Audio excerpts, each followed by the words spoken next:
My question is to the Attorney-General, Senator Brandis, regarding the extension of preventative detention orders in the foreign fighters legislation to be introduced today.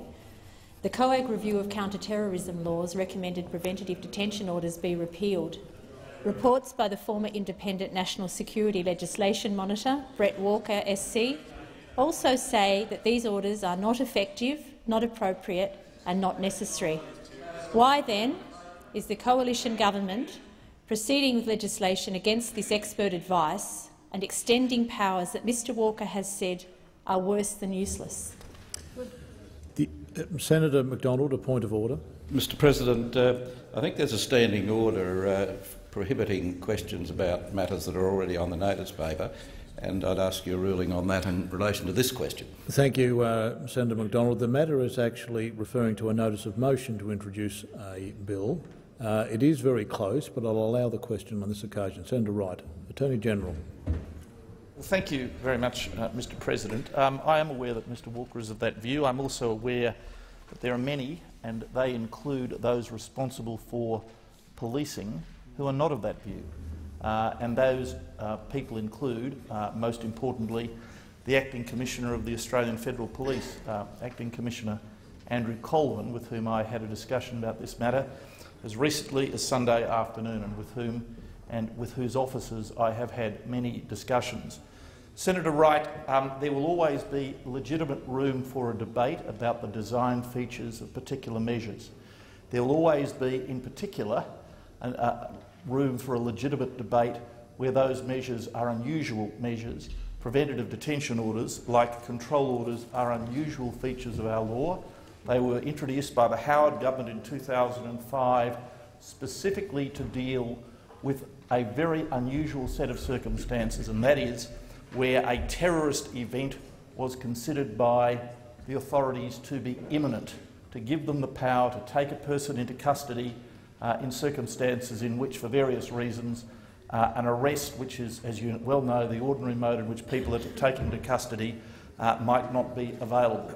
So rare are those powers that they were never used before last week. Now, as you know, Senator, the Foreign Fighters Bill, which is being introduced into the Senate this afternoon, deals with the issue of preventative detention orders.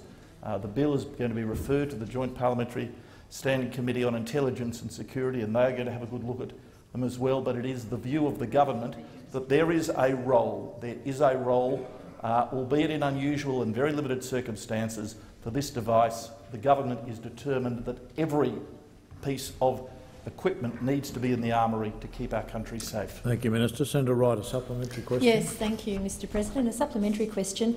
The position of the Independent National Security Legislation Monitor has been vacant since April, despite the fact that we have extensive changes proposed by the government to national security legislation, as you've indicated in your answer, including the imminent foreign fighters legislation. Will the Attorney-General inform the Senate when he will appoint a new Independent National Security Legislation Monitor? Attorney-General. Yes, I can, Senator Wright. I can tell you that the government will be appointing a new Independent National Security Legislation Monitor soon. Senator Wright, a final supplementary question. Given that first the government decided to abolish the position of the Independent National Security Legislation Monitor, then in July decided to reinstate it, but it remains vacant and unfunded despite extensive changes to national security laws that are coming, the government's commitment to oversight of the national security laws seems unreliable. When will the insulin position be funded, and will the funding be the same or more than it was previously? Minister. Well, Senator Wright, I think you want to contextualise your history. You know, the idea of having an insulin was an idea that came from the coalition. It came from the coalition in the first year of the Rudd government, and it was initially opposed, though subsequently adopted by the Labor government of the day.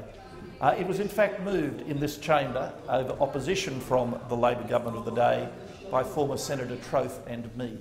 Now, it's true, as you also say, that in the budget process the government gave consideration to abolishing that position for economy reasons, but on reflection and conscious that we were going to introduce very significant new laws in relation to national security, we considered that it was a good decision to retain the position, and that is what we have done. So a position first recommended by the Coalition has been kept as a result of a decision by the Coalition.